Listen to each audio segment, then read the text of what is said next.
12th class అంటే intermediate secondary fail అయిన ముగ్గురు నలుగురు కుర్రాళ్ళు స్పోర్ట్స్ కోటాలో జాబ్ కొట్టాలి అనే కాన్సెప్ట్ తో నెత్తి మీద పెట్టుకుంటారు బాక్సింగ్ అనే ఒక స్పోర్ట్ ని. దాన్ని బేస్ చేసుకుని ఒక లైట్ హార్టెడ్ మూవీ తీశారు. మలయాళం వాళ్ళు లైట్ హార్టెడ్ మూవీస్ ని కూడా చాలా అందంగా ఒక మంచి వైబ్ తో తీస్తారు. అట్లాగే జిమ్కానా ఉంది. అయితే నేను ఈ మూవీని మలయాళం చూస్తే, తెలుగులో చూడలా. తెలుగు డబ్బింగ్ ఎట్లా ఉందో తెలియదు. బట్ ఆల్రెడీ చూసిన అతనితో మాట్లాడితే మీమ్ లాంగ్వేజ్ ఎక్కువ యూజ్ చేశారు, అది కాస్త అన్వయింగ్ ఉందని చెప్పాడు. సో నేను మలయాళం సంబంధించి నేను చూసినప్పుడు నాకు అనిపించింది, ఆల్రెడీ పోస్ట్ చేసా ఈ మూవీ మీరు చూడండి అని కూడా ఆ మధ్య ఇన్స్టాలో పోస్ట్ చేసా. సరే ఇవాళ తెలుగులో రిలీజ్ అయింది కాబట్టి తెలుగులో దీనికి సంబంధించి మలయాళం రివ్యూ అనుకోండి. సో మనోళ్ళు అంటే ఇప్పుడు యువత ఉన్నారండి, ఏ రాష్ట్రంలో అయినా సరే, దేశంలో లేదు ప్రపంచంలో యువత ఉన్నారు.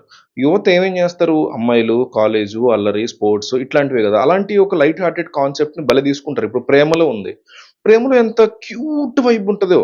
సినిమా సూపర్ డూపర్ గా ఉందని నేను ఈ రోజుకి చెప్పను, నేను చూసినప్పుడు అదే చెప్పా. ఓటీటీ స్టఫ్ ఇది అని చాలా క్లియర్ కట్ గా చెప్పా. అట్లాగే జిమ్కానా కూడా ఓటీటీ స్టఫే. కానీ థియేటర్ లోకి వెళ్ళి ఫ్రెండ్స్ తో కూర్చుని ఎంజాయ్ చేసే టీనేజ్ బ్యాచ్ ఉంటే, ఇప్పుడు నేను టీనేజర్ కాదు కదా, నేను అంకుల్ ఏజ్ కదా.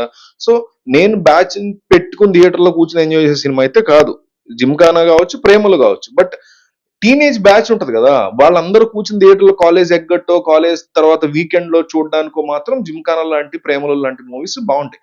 మీరు అబ్జర్వ్ చేస్తే ఎంతసేపు ఎలివేషన్ లో, సాంగ్స్, బూతో ఈ కైండ్ ఆఫ్ థింగ్ కాకుండా ఒక మంచి లైఫ్ అన్నాక మంచి లైట్ హార్టెడ్ వైబ్ ఉంటది మనందరికి.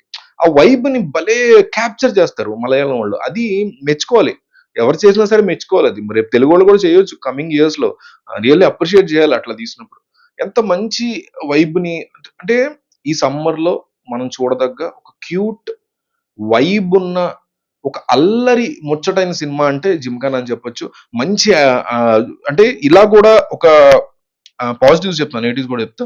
ఇలా కూడా ఒక బాక్సింగ్ సినిమాని చూపియొచ్చా, మనకి ఎట్లా ఉంటది బేసిక్ గా తమ్ముడు సినిమా ఇలాంటి ఇవన్నీ చూస్తాం, గౌతమ్ ఎస్ఎస్ ఇవన్నీ ఎట్లా ఉంటాయంటే అల్టిమేట్ గా హీరో లాస్ట్ గెలిచేయడం ఇలాంటి ఉంటుంది. ఆ కైండ్ ఆఫ్ థింగ్ కాదు ఇది. ఇదంతా సో డిఫరెంట్ జానర్ లో డిఫరెంట్ కైండ్ ఆఫ్ ట్రీట్మెంట్ చాలా డిఫరెంట్ గా తీశారు. ఇట్లా కూడా తీయొచ్చు అని ఎలా తీశారు. అట్లాగే యాక్షన్ సీక్వెన్సెస్ ఏం లేకుండా కదా, అవి కూడా చాలా లావిష్ గా, పాష్ గా. సినిమాటోగ్రఫీ బాగుంది, సినిమా ప్రొడక్షన్ వాల్యూస్ బాగున్నాయి, కాస్టింగ్ చాలా బాగా కుదిరింది. ఆ సినిమాతో ఒక వైబ్ ఉంటుంది, ఆ వైబ్ తో మనం డెఫినెట్లీ మ్యాచ్ అవుతాం. అట్లాగని థియేటర్ కి కంపల్సరీ వెళ్ళి ఎగబడి చూడాల్సిన సినిమా అని నేను ఎందుకంటే సెకండ్ హాఫ్ లో సినిమా ఎటు వెళ్తుంది అనే దగ్గర కాస్తంత డిఫరెన్స్, కాస్త కన్ఫ్యూజన్ అనేది డెఫినెట్లీ ఏర్పడింది. అండ్ క్లైమాక్స్ ఈ మూవీకి పాజిటివ్, నెగిటివ్ కూడా. ఎందుకంటే పాజిటివ్ ఎందుకంటానంటే ఇందాక చెప్పా కదా, లాస్ట్ లో హీరో చాలా తోపులాగా ఎలాగైనా సరే గెలిచేసే కాన్సెప్ట్ ని మనం జనరల్ గా చూస్తుంటాం బాక్సింగ్ మూవీస్, స్పోర్ట్ మూవీస్. ఇక్కడ అట్లా కాకుండా డిఫరెంట్ ట్రీట్మెంట్ ఇచ్చాడు.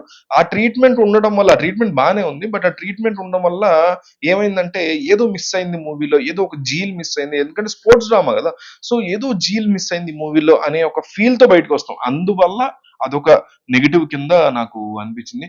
సో నేను ఫ్రెండ్స్ తో సమ్మర్ టైము అంటే చూసేవాళ్ళు, ఈ వీడియో చూసేవాళ్ళు ఒక 8th క్లాస్ నుంచి, లేకపోతే BTech final year, MBA second year చదువుతున్న వాళ్ళ వరకు కూడా, 7th 8th దగ్గర నుంచి అమ్మాయిలైనా అబ్బాయిలైనా బీటెక్ ఫైనల్ ఇయర్ లేదా ఎంబీఏ సెకండ్ ఇయర్ వరకు చూస్తే ఇప్పుడిప్పుడే జాబ్ లో జాయిన్ అయిన వాళ్ళ వరకు ఈ బ్యాచ్ మొత్తం కూడా, మొత్తం మీకు 15 ఇయర్స్ ఏజ్ నుంచి 28 ఇయర్స్ ఏజ్ వరకు ఈ బ్యాచ్ మొత్తం కూడా ఫ్రెండ్స్ బ్యాచ్ ఉంటే మాత్రం థియేటర్కి వెళ్ళి చక్కగా చూడండి, బాగా ఎంజాయ్ చేస్తారు. ఆ ఏజ్ దాటిందా ఫ్యామిలీస్ తో వెళ్ళి చూసి ఎంజాయ్ చేసే సినిమా కాదు. ఓటీటీ కోసం వెయిట్ చేయండి, వచ్చేస్తుంది త్వరగానే ఓటీటీకి. సో ఇది జిమ్కానాకు సంబంధించినటువంటి. బట్ ఫ్రెండ్స్ తో వెళ్ళి చూసే అవకాశం ఉంటే మాత్రం చూడండి, చక్కగా మంచి కొన్ని కొన్ని సీన్స్ చాలా బాగా ఎంజాయ్ చేస్తారు అనిపించింది. ఆల్రెడీ ఎవరైనా చూసుంటే మీకేమనిపించిందో మీరు కామెంట్ చేయండి.